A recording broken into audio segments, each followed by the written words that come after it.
শেরে বাংলা একে ফজলুল হকের দিকে তাকান, মৌলানা ভাসানের দিকে তাকান, বঙ্গবন্ধু শেখ মুজিবুর রহমানের দিকে তাকান। তাদের পোশাকগুলোকে দেখেন, কি পোশাক ছিল? Shirt pant. তাহলে আপনি পড়েছেন কেন? এত বাঙালি বাঙালি করে চিৎকার করেন, তাহলে আপনি এগুলো পড়ছেন কেন?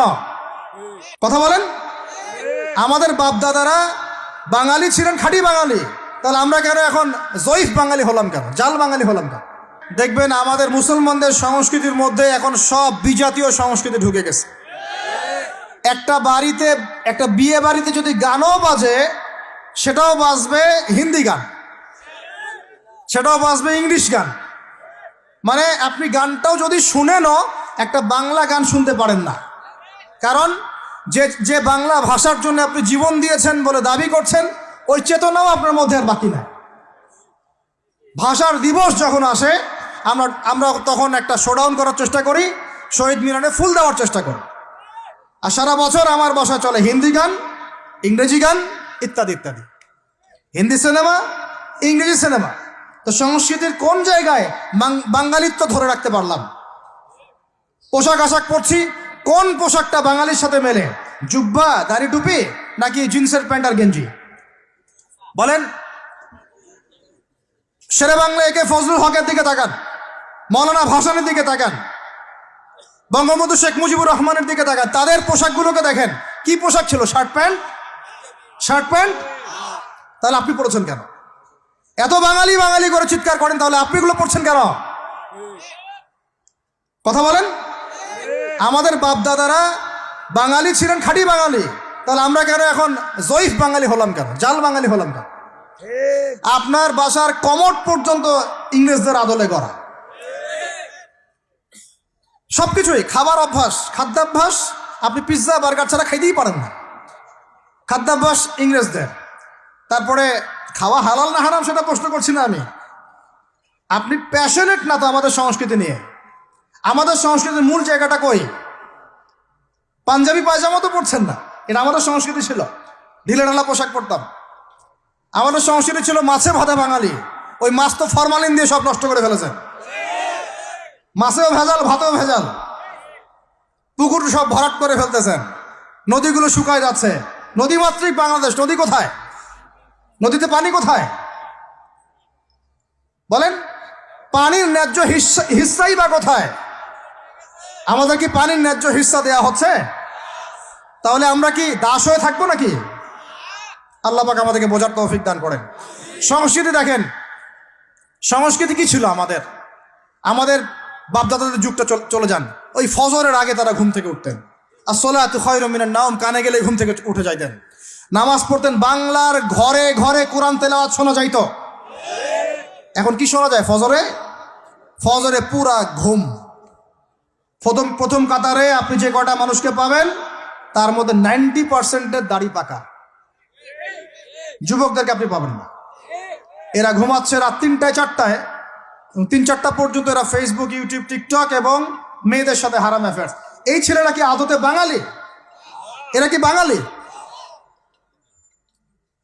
না আমরা মুসলমান হতে পেরেছি ঠিক মতো, না বাঙালি হতে পেরেছি ঠিক মতো। যখন ইংরেজ বিরোধী বিদ্রোহ চলছিল না, তখন বাঙালিরাও কবিতা লিখেছিল হিন্দিতে। আপনারা তো এগুলো হিস্ট্রি পড়েনও না।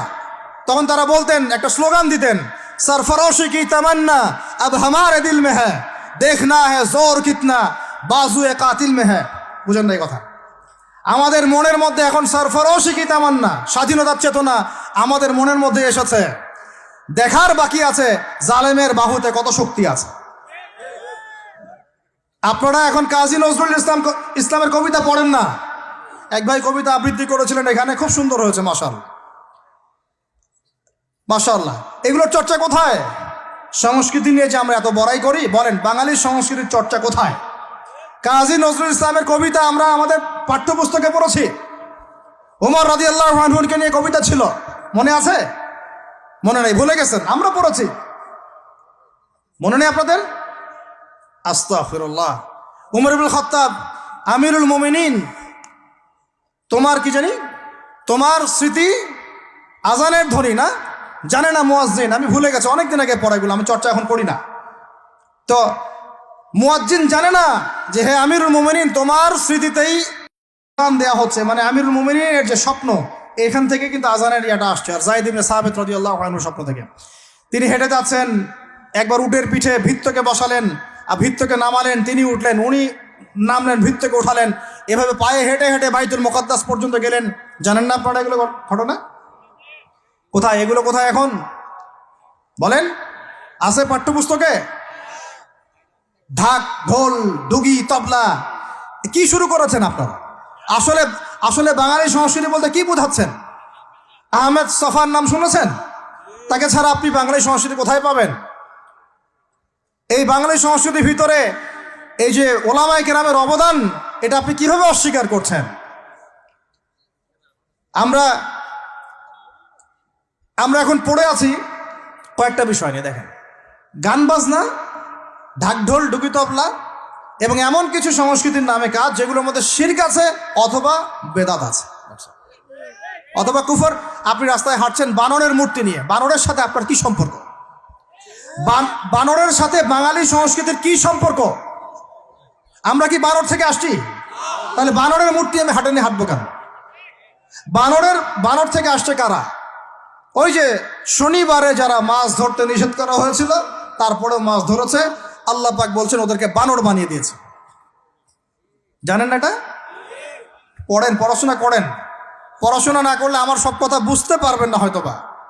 যদি বুঝতে না পারেন আরও একবার লেকচার শুনেন, রিপিটেড শুনেন, তারপরে আবার চেক করেন, ক্রস চেক করেন। একটা প্রজন্মকে আল্লাহ বানর বানিয়ে দিয়েছিলেন, কোরআনে দলিল আছে। আমরা কি সেই প্রজন্ম? তাহলে বানরের মূর্তি নিয়ে রাস্তায় হাঁটবো কেন? কেন আপনি পেঁচার সাথে আপনার কি সম্পর্ক?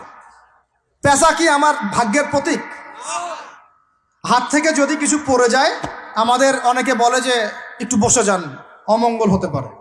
চিরুনি পড়ে গেলে বলে যে মেহমান আসতে পারে। বিড়াল সামন দিয়ে চলে গেলে বলে একটু বসে যায়, অমঙ্গল হতে পারে। ইসলাম কি বলছে জানেন? যখনই মনের মধ্যে কোনো কুলক্ষণ আসবে, আপনি পড়বেন আল্লাহুম্মা লা তায়রা ইল্লা তায়রুক ওয়ালা খায়রা ইল্লা খায়রুক ওয়ালা ইলাহা গায়রুক। মানে আল্লাহ আপনার দেয়া কল্যাণ ছাড়া কোনো কল্যাণ নাই, আপনার দেয়া অকল্যাণ ছাড়া কোনো অকল্যাণও নাই, আপনি ছাড়া কোনো ইলাহ নাই। এই হলো মুসলমানের আকীদা। তো এখানে পেঁচার সাথে আপনার সংস্কৃতি কি সম্পর্ক? পেঁচা অমঙ্গলের লক্ষণ? তো এগুলো কি শুরু করেছি আমরা? যে কোনো একটা বিষয় নিয়ে যদি আলোচনা করতে চান, আসেন, বসেন, আমরা বসি, আলোচনা করি, সমাধানের পথ খুঁজি, প্রতিভাকে মূল্যায়ন করেন। ইউসুফ আলাইহিস সালাম বলেছিলেন যে আমি বিশ্বস্ত আস্থাভাজন, আমাকে এই খাজানার দায়িত্ব দেন। কে বলেছিল? ইউসুফ আলাইহিস সালাম। কখনো কখনো দায়িত্ব চেয়ে নেওয়া জায়েজ, যখন দেখবেন দায়িত্ব নেয়ার যোগ্য কোনো মানুষ নাই। কিন্তু যে পদ্ধতিতে এখন মানুষ দায়িত্ব চাচ্ছে, ওই পদ্ধতি তো ইসলাম সমর্থন করছে না। এখানে আপনি একজন ট্রান্সজেন্ডারকে দেখছেন মানুষের ঘরে ঘরে গিয়ে ভোট চাচ্ছে, একজন হিজড়াকে দেখছেন মানুষের ঘরে ঘরে গিয়ে ভোট চাচ্ছে, নারী থেকে পুরুষ হচ্ছে, পুরুষ থেকে নারী হচ্ছে। তাও আবার ভাই ওইদিকেই নিজেরও লজ্জা লাগতেছে, কারণ আমি আবার উত্তরবঙ্গের মানুষ। তো এখন কথা হচ্ছে যে এইটা তো সিস্টেম না, প্রতিভাকে মূল্যায়ন করতে হবে। আপনাদেরকে আল্লাহ পাক তৌফিক দান করেন, বলেন আমিন। এখন কথা হচ্ছে সংস্কৃতি যদি আপনি ভিতরে চোখ দিয়ে দেখেন, দেখবেন টপ টু বটম আপনি ইহুদি খ্রিস্টানদের সংস্কৃতি ফলো করছেন। আপনার খাওয়া, আপনার রুচি, আপনার অভ্যাস, আপনার পছন্দ, আপনার বিয়ের অনুষ্ঠান, আপনার জন্মদিন, আপনার মায়ের ওই কি বার্ষিকী, বাবার ওই বার্ষিকী, যা যা করতেছেন সব কিছু কার অনুসরণ করতেছেন আপনারা? ইহুদি খ্রিস্টানদের। একটা ভবন উদ্বোধন করবেন, খুচুত করে একটা ফিতা কাটলেন, কাইটটা মাশাআল্লাহ পায়রা আপনি উড়াই দিলেন। তো এই পাখি কি আমার কল্যাণ নিয়ে আসবে? হ্যাঁ, এই পায়রা আমার কল্যাণ নিয়ে আসতে পারে? ওইখানে দাঁড়ায় 2 রাকাত নামাজ তো পড়তে পারতেন, পরে আল্লাহর কাছে দোয়া করতে পারতেন, আল্লাহ আমি এই কাজটা শুরু করলাম, আল্লাহ তুমি বরকত দান করো। এটা আমার সংস্কৃতি। একটা দোকান করেছেন, বাড়ি করেছেন, শুরুতেই আপনি ডিজে পার্টি দিলেন, ডিজে পার্টি, সুবহানাল্লাহ। সূরা বাকারার তেলাওয়াত তো দিলেন না। তাহলে পুরো বিশ্বের প্রত্যেকটা ডিপার্টমেন্ট, মূল জায়গাগুলো আমরা এখন নিয়ন্ত্রিত হচ্ছি। এবং ভিতরে চোখ দিয়ে যদি দেখি, আমরা আমাদের শেকড় থেকে দূরে সরে গেছি ভাই। আল্লাহ পাক আমাদের সবাইকে বোঝার তৌফিক দান করেন। কথা বললে অনেক কথা বলতে পারতাম, আজকে আর বলতেছি না, শেষ করে দিই। আরেকটা পয়েন্ট বলবো, খালি লাস্ট পয়েন্ট, সেটা হচ্ছে ধর্মীয় অঙ্গনে। শেষ পয়েন্টটা কি ভাই? প্রথম পয়েন্টটা মনে আছে?